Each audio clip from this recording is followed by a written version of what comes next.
name is George Kaiteris. I'm the founder of Portfolio Solutions, GK Portfolio Solutions, LLC, legally. Basically, what my company does, we help businesses manage their receivables and also manage their relationships with their clients. So, for example, some of the clients that we work with are startups that have been around for a while, have been established, have positive cash flow, but they need somebody to manage their receivables. They need somebody to reach out to their clients and say, hey, we have this past due invoice, please help us get it resolved.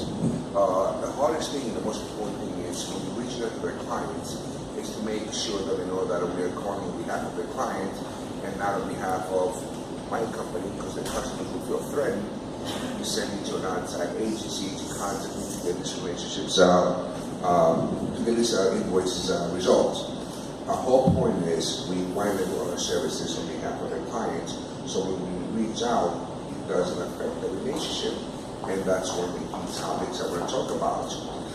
Managing the receivables and managing the relationships is it's a key factor to help your business grow and continue to grow and keep you in operations. Meaning, for example, if I reach out to your clients and I say, hey, this is George calling you from Portfolio Solutions regarding the past due invoice to Antonio's company, Antonio's client will call Antonio and say, hey, why did you send me to an outside agency?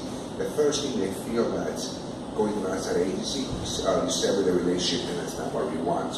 Because the moment you do that, that's when the moment the orders will start coming in. So what we do is, when we reach out, we say, hey, this is George calling from Antonio's company regarding the past due invoice. Can you please advise us what payment will be remitted by? The clients feel inclined to respond in a positive way because we return in a positive aspect. Even when the customer says, oh, I'm so sorry, the invoice was 60 days past due, it totally our minds. Of course, my client doesn't want to hear that. They want to say, hey, when can I get paid? Well, we'll say, don't worry about it. It happens. We understand. So by doing that, we're nurturing the relationship as well.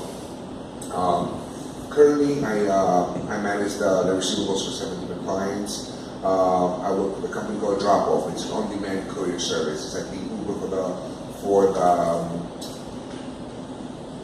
the courier industry. Excuse me, I get stuck there for a second. So basically, right now, I manage the books. I reach out to about 400 clients each and every week. And when I follow up with individual emails, with individual calls, we never do mass texting, we never do mass emailing, because I don't want it to feel like a robot is doing it. And if you do that with your clients, they will say, well, oh, if I get this invoice, I'm not going to get it paid because let's send the same notice next week and the week after. Sometimes we do make mistakes purposely in an email to show that it's actually from a human and not from a machine. Meaning, for example, when I send an email out and I put a period instead of doing double space and a capital letter, I might do, I might do a period and start with a lowercase letter. I do that purposely once in a while so the client knows that it's something behind it and not just a robot automating those emails, which of course keeps the relationship going. So, managing receivables and managing your clients. So one major thing that you understand is the person that makes the sales cannot be the same person contacting your clients to get the payment of the invoice. You can't be a good cup and a bad cup on the same hand. What I mean by that, like, let's say Alan, sends an invoice to Antonio, for $2,000. The invoice is 30 days past due right now. Alan shouldn't be reaching out to Antonio for the invoice because they'll say, hold on a second, oh, are you calling me to make a sale or are you calling me to make money? So that kind of muddies the waters a little bit. In my experience, I find that when you have a third party reaching out regarding the receivables management process, he keeps it a little bit clear. So he can go in and do more future sales. He can go in there and continue building the relationship. No one person should handle those two aspects of the company's operations. The receivables have to be managed by somebody else and not the sales team. When my clients ask me, George, why, what is it that you do? I say, well, after your clients and get you guys paid. And people hate asking for money, but I enjoy doing it because I build a relationship with the clients and my clients and their clients amongst the company, so everybody works better together. When we reach out and we establish relationships the first most important thing is to make sure you have a solid relationship coming off the bat. So in my first email to you is going to say, hey, you have past due invoice, when you're going to pay me. Going forward, all of your correspondence is going to be taking a negative effect because your first impression was negative. When I reach out to the clients, I make sure that I'm providing courteous and professional and say, hey, how are you? Hope all is well. How's your day coming along? You know, I just want to reach out and see if payment was prepared or if it was with an invoice. By doing that, you establish a relationship so the client is more likely to reach out on your emails and respond to your emails and get a positive response. So, pretty much very simple. As I said, you're going to make sure that your clients are, we treat their clients with the utmost respect and professionalism. So when we do reach out and manage the receivables, they think it's from an in-house and not an outside third-party company, which also could sever the relationship. We want to show them that we're here to help them out, work with them, and make things happen. Our clients, most of my clients have been with me for the last 3 years, and this is the start of my business.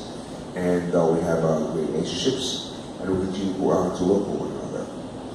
So it's all about treating the customers the way that we treat it. Great. So I have a couple of questions for you. Yes.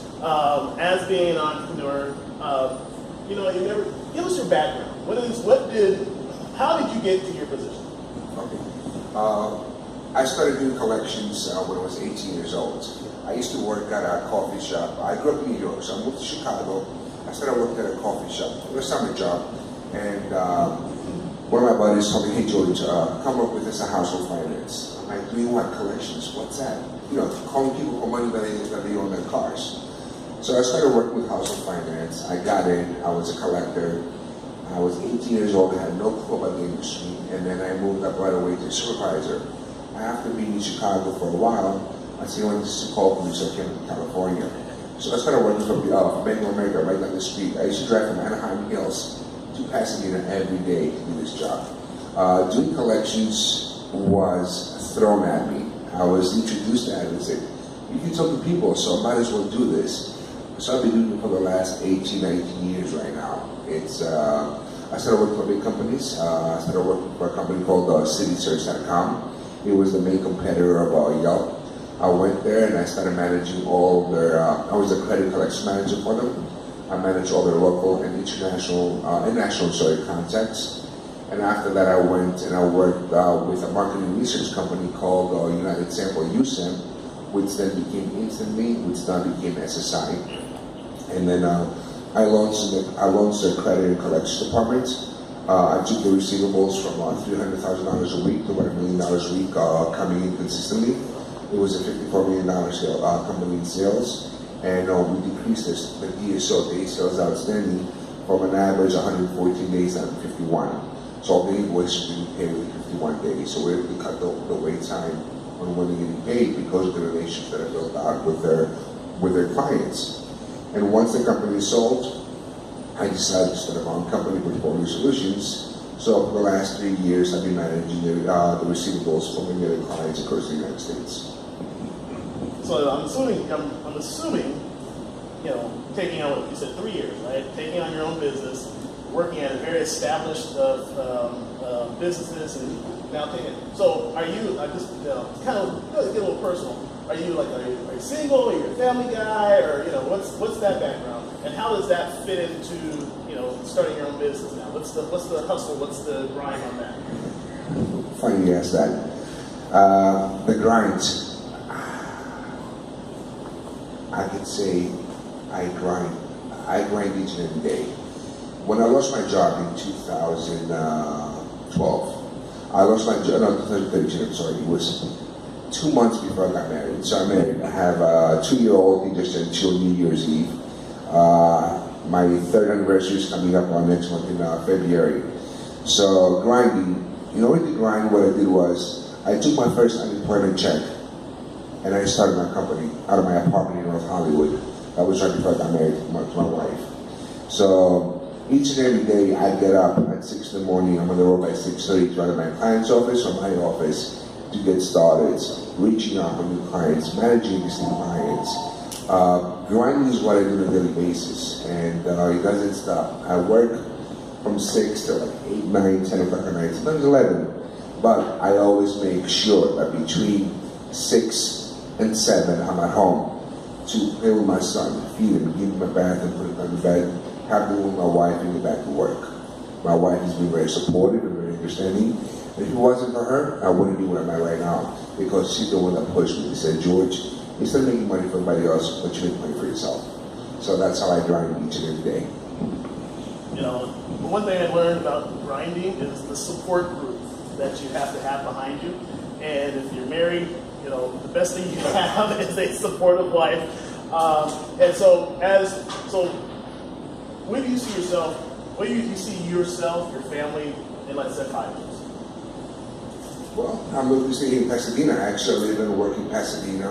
My wife lives and works in Pasadena as well. She's a Pasadena school teacher. So I'm looking to stay in Pasadena. I'm looking to expand my business and grow my client base and bring it up to, you know, from 7 right now. My goal is to do about $30,000 a month in billings. That's my goal right now, and that I'm trying to do each and every day. So I'm here to grind not only for myself, but also for my clients. Not just selfish. I'm all in it to make money, but the most important thing is to help our clients and our friends along the way. And then in the next 5 years, I'm hoping to be in a bigger place where I'm at right now, expand my business, and continue to support the community, and just even if you put a couple of jobs in the Pasadena market for people to get hired to come work with me, that's what I'll do. Excellent. So, if you could, so what would you say your strength is? The one character, in one word, what characteristic as a businessman, family man, as a, you know, just a dude, right? That's a guy, right? That's a dude. What was that one word? What that characteristic that makes you George? Relentless. I never stop. There you go. That's it. George, thank you so much for being I appreciate it. We're gonna have you back. Don't think this is like one time here. You're gonna grind here some more. If you like to see, because at the end of the day, we know it doesn't stop. So we're going to have you come back, talk about what you've done, how your business is going. It won't be in 5 years. All right. It won't be in 5 years. But like I said, I appreciate you being here, and you know, just go ahead and continue to sit down and relax, and we'll you know talk more. Anybody else have any questions before he relaxes? Yes, sir. Yeah, I have one. From the relationship management side, what is the potential risk of the third party, if any? Third party meaning me managing the relationship, or you a company like yours managing that relationship. let me On the question. receivable side. Okay. If there's any risk, what is it? So let me simplify, just to make sure that I understand, because I'm a little slow. What is the risk to being a third party?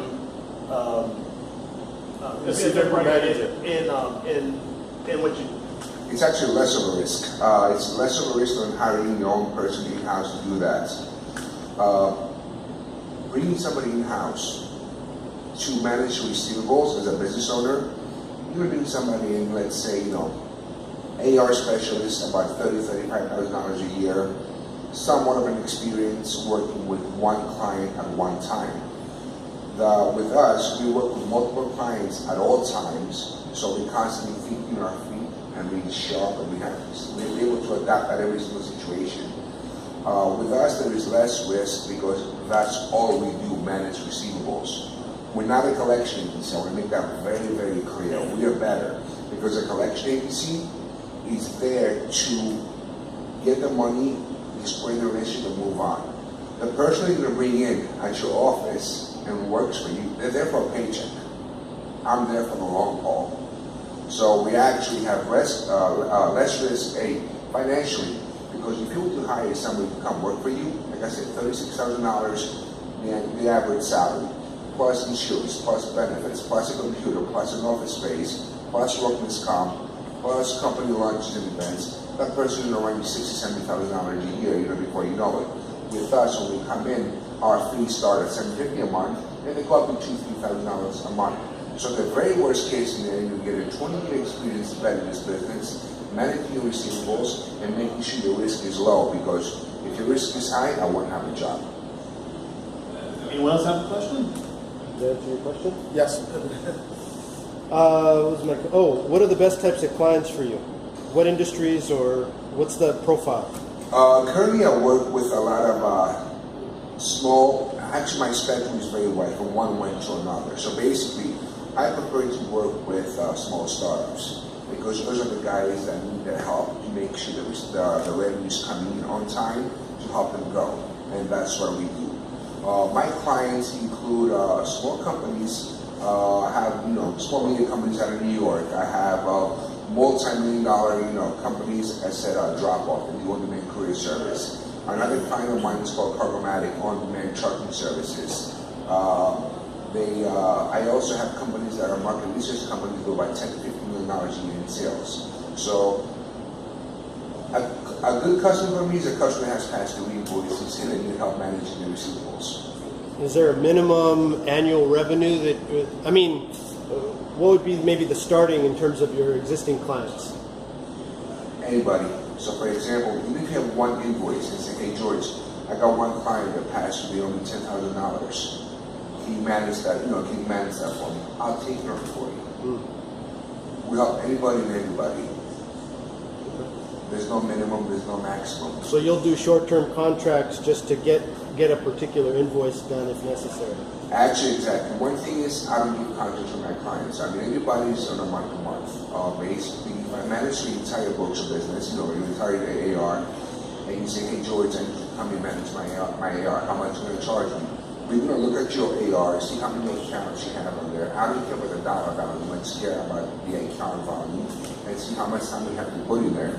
And then I'll give you a very reasonable price. I don't take fees, I don't take percentages because it's too complicated. We keep it simple, one flat fee every month, and then what we do is, if you decide to cancel it, just give me a notice. Hey George, starting January 1st or February 1st, I want to set the service. I don't like anybody in the contract.